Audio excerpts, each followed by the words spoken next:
Hi Marlins! Welcome to Story Time. I'm your fourth mystery reader today, so if you guessed me, congratulations. Today I'm going to read to you Flight of the Honeybee. The honeybee is one of the smallest creatures in the world, but it may be the most important for life on Earth. It is the planet's greatest pollinator, moving pollen from one plant to another, causing flowers to produce seeds and fruit. Honeybees can live in the wild or in boxes made by beekeepers. A honeybee can't live alone. It's part of a family that works closely together. A bee is always changing jobs.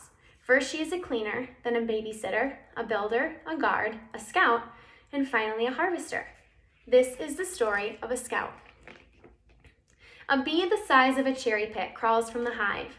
Her stripes glow golden in the morning sun. Scout has spent her whole life in the crowded hive. Now it is time for her to fly out and explore the world. Time to search for flowers from which to collect pollen and nectar for food. Her sister bees are inside making honey, but will there be enough? The cold is coming and Scout must find the last flowers of the fall. There are about 50,000 female bees in a hive and very few males. Scout's wings hum to life so fast that they are almost invisible, lifting her into the wide sky. She rises in a spiral up and away from the hive. Scout remembers what she passes as she flies, so later she can return home. She knows the sun will guide her too. Bees navigate using sunlight, landmarks, and smell. They also have a magnetic sense that is like a built-in compass. Scout flies swift and straight as an arrow. The wind buffets her, ruffling the fine hairs on her face, but she keeps on steadily and rides out the rapids.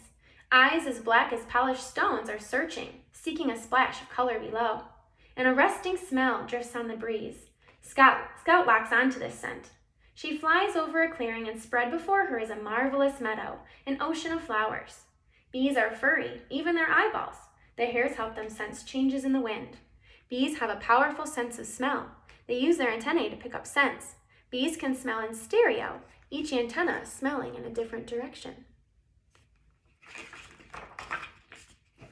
A flash of feathers! A hungry blackbird swoops for the kill, but Scout zips down and escapes into the trees, weaving between tangled twigs.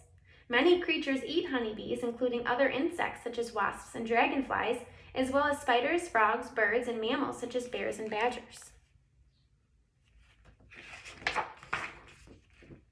When the coast is clear, Scout is drawn to the sea of flowers again. She settles on a velvety petal and plunges her head into the flower. Here is sunken treasure, a cup of sweet nectar. The tip of her tongue, shaped like a miniature spoon, sips the syrup. Scout zigs and zags from flower to flower, spreading pollen around. The pollen clings to her fuzzy body, a sprinkle of sun powder. Bees are charged with static electricity during flight, which attracts pollen to their bodies. They have an extra stomach in which they carry their nectar home. Scout has finished drinking. She must tell her sister bees about this field of blue, but a thundercloud cloaks the sun. All at once the cloud bursts. Rain batters Scout to the ground. She crawls under a leaf as hailstone bombs explode around her. Bees avoid rain and storms. Raindrops can damage them and chill their wing muscles, leaving them grounded, so she's not able to fly. The downpour passes. Scout picks up the scent of her hive and follows it. Outside the hive, there's a squad of guard bees. A yellow-jacketed enemy is attacking. Scout knows that twitchy way of flying. It's a wasp. The wasp grabs Scout as she glides in to land. It raises its stinger, but the guards move in, wrestling the wasp with their legs. Honeybees sting only to defend themselves. They will die after stinging larger animals. Scout is safe inside the hive at last. She begins a dance on the wax comb. An audience gathers, captivated by the floral scent on Scout's body. Scout spins a story and dance, every movement a sentence. Scout waggles, twists, and turns, describing the route to the blue meadow. She pauses only to share samples of sweet nectar. Scout repeats her dance for many sister bees. The bees' dance is a complex language that can communicate millions of different messages. Now that the sister bees know where to find the meadow, hundreds of bees take off. They flick from the hive like golden petals. Bees need to harvest nectar from more than 2 million flowers to make enough honey to fill just one jar. Back in the hive, Scout passes her precious nectar to the house bees. They put it in the comb and fan it with their wings. The nectar will be transformed into liquid gold, honey for the bees to eat. Nectar is mostly water until the bees dry and thicken it by beating their wings, converting it to honey. Scout visits the nursery where babysitter bees pluck the pollen from her body and mix it with honey to feed the babies. Nearby sits the queen, long and lustrous. She is mother of all the bees, laying eggs that look like tiny grains of rice.